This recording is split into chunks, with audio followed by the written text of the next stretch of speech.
avant de parler du match contre Monaco à venir, est-ce qu'on peut revenir sur ce dimanche soir entre Saint-Etienne et Lyon, savoir toi, comment tu l'as vécu devant ton écran?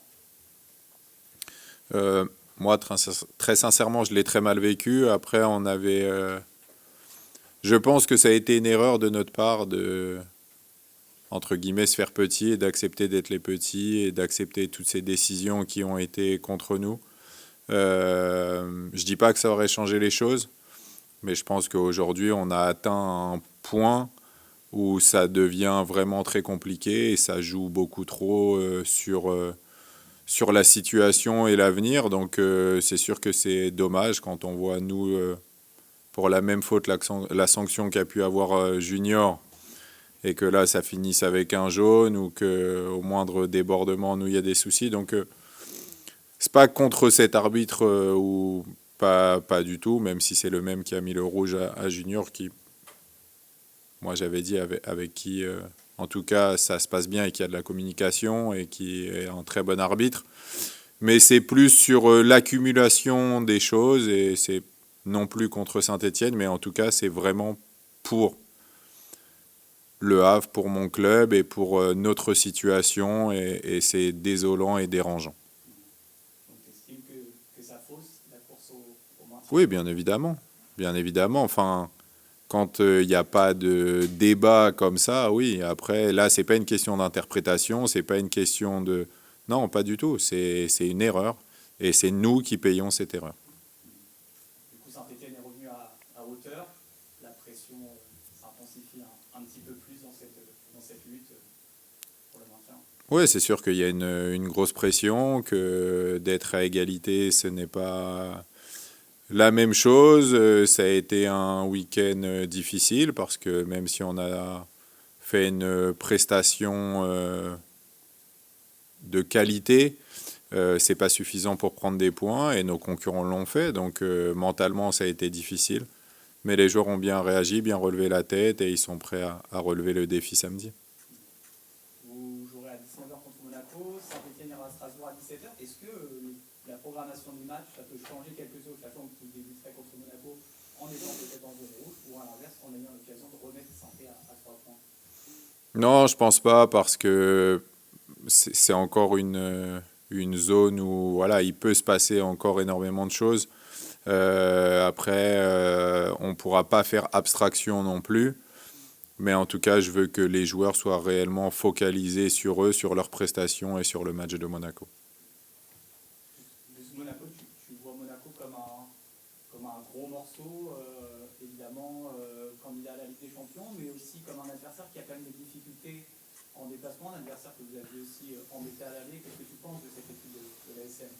Ouais, Monaco est un très gros morceau, a beaucoup changé, je trouve, avec l'arrivée de Biret pendant le mercato, avec un autre style de jeu, un autre profil, un autre schéma tactique. C'est une équipe vraiment très forte dans le duel, très forte en transition, qui a beaucoup de jambes, court beaucoup. Donc c'est vraiment un très bel adversaire. Et oui, on l'avait embêté au match aller, mais on avait vu que ne serait-ce que l'entrée de Zakaria avait énormément changé. Donc voilà, ils ont que des internationaux, c'est une très grosse équipe. Mais nous, on peut plus se permettre de regarder ces choses-là. On doit penser à nous et à l'avenir. Justement, penser à vous et à l'avenir, ça passe effectivement par ce match contre Monaco. Ça fait 2 matchs que les entames de match sont un peu difficiles pour vous. J'imagine que vous avez axé là-dessus pour le futur, pour ce match en tout cas. Ouais, c'est après, sincèrement, c'est pas suffisant comme axe de travail pour être ce qu'il faut. C'est être constant toute la partie. Il y a énormément de choses à travailler. On a les adversaires aussi à étudier et préparer. Donc ça, c'est peut-être d'ordre mental, psychologique, mais c'est pas un travail qui se fait durant la semaine. Faut être prêt mentalement, prêt à attaquer fort et ne pas laisser l'adversaire prendre les choses en main. Mais c'est quelque chose que vous leur avez certainement rappelé en disant qu'il faut être prêt dès la première minute, quoi. Oui, il faut être prêt dès la première minute. Après, comme je l'ai dit, au final, contre Rennes, on était prêt avec ballon. On n'était pas prêt sans ballon. Et quand je prends le match de Nantes contre le PSG, par exemple, qui est rentré moins que nous dans le dernier tiers, moins que nous dans la surface, qui a moins tiré que nous, et qui pour autant a réussi à prendre un point. Donc il faut avoir cette envie de défendre aussi, d'être fort sans ballon, et pas juste avec le ballon, et avoir plus de conviction.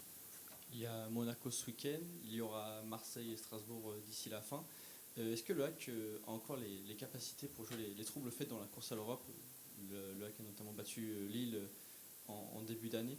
Est-ce qu'on peut attendre du HAC d'être un arbitre de la course à l'Europe? Je peux être sincère, je m'en contrefous de la Coupe d'Europe. Moi, ce que je veux, c'est maintenir. Après, qui paye les pots cassés, c'est pas mon problème. Qui joue la Coupe d'Europe, c'est pas mon problème non plus. Et moi, ce que je veux absolument, c'est me maintenir. Donc après, oui, forcément, par ricochet, on sera un arbitre de la Coupe d'Europe.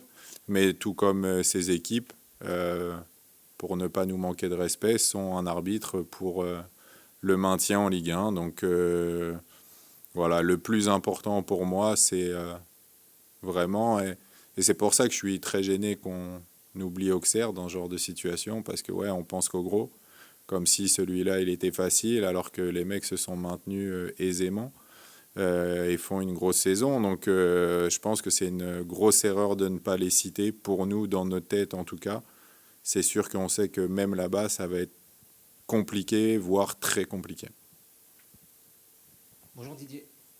Bonjour. Pour parler donc de Monaco, est-ce qu'il faut, à ce stade de la saison, quelque part changer d'état d'esprit? C'est-à-dire, on se fiche du classement, on y va comme des morts de faim, comme des guerriers, encore plus que d'habitude, en oubliant presque qui sont les joueurs en face, uniquement en mode survie.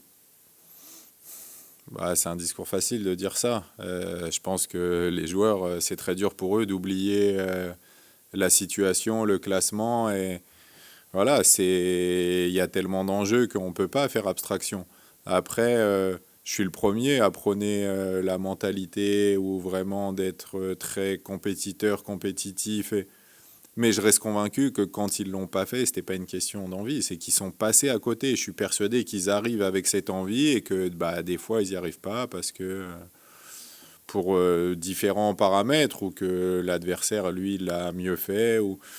Mais en tout cas, ce que je vois au quotidien, j'ai pas de doute sur le fait qu'ils ont l'envie et qu'ils veulent le faire, et j'espère fortement qu'ils réussiront à le faire ce week-end. Pour revenir sur ce que disait un confrère, comment on fait pour éviter de revivre le même début de match que face à Rennes, ce qui avait été très difficile. Contre Paris aussi, vous prenez un but relativement rapidement. C'était Paris, mais quand même. Comment est-ce qu'on fait? Est-ce qu'il y a une peur, peut-être, avant de débuter à Océane, quelque chose de mental?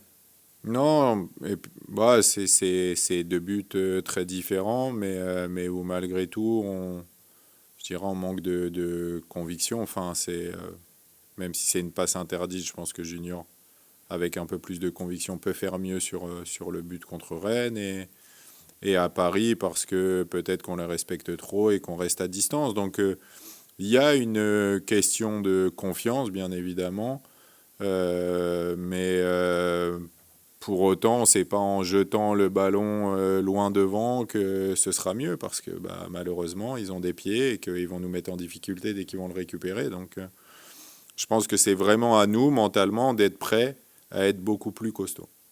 Et je voulais juste revenir également sur ce qu'on disait au début sur le match de Saint-Étienne contre Lyon.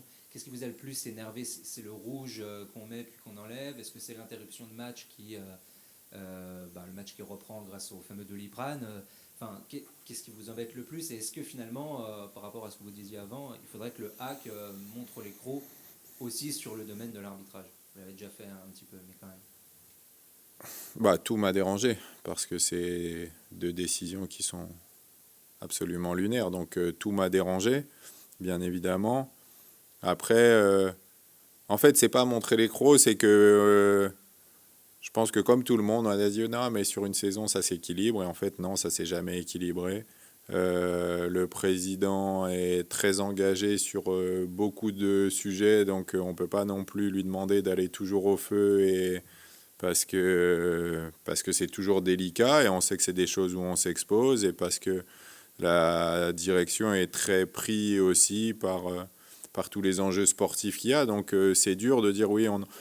Mais je pense que petit à petit, on aurait peut-être dû le faire un peu plus durement, mais on l'a fait, on a été écouté, on a eu droit à des excuses Mais en fait, nous, ça n'a jamais été public. Par contre, dès que c'est les autres, c'est de suite public et un communiqué et ci et ça.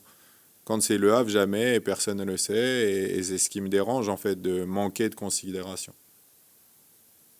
Juste, est-ce qu'on peut avoir un mot sur Mathieu Gorgelin qui va succéder au pupitre? Il est pour la première fois de sa carrière titulaire en Ligue 1 à l'âge de 34 ans.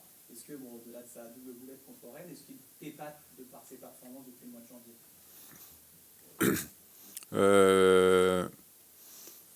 Après, moi, comme je l'ai au quotidien, je ne vais pas dire qu'il m'épate, parce que je savais qu'il pouvait le faire.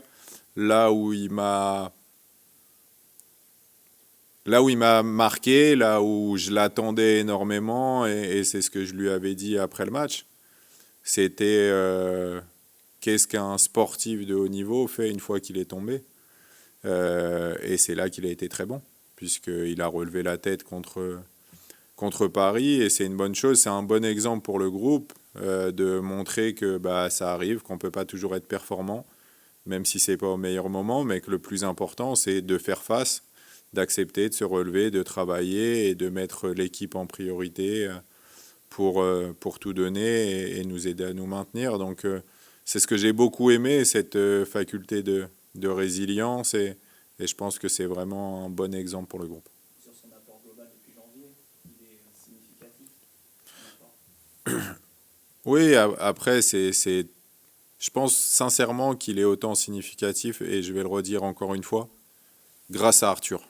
Parce que justement Arthur l'a accompagné, a mis le groupe en avant, a continué de tout donner pour le groupe, à s'engager, et du coup à aider Mathieu à ce que ça se passe bien. Donc je ne peux pas dissocier Arthur de Mathieu, et je pense que c'est vraiment en fait l'ensemble des deux qui nous est bénéfique.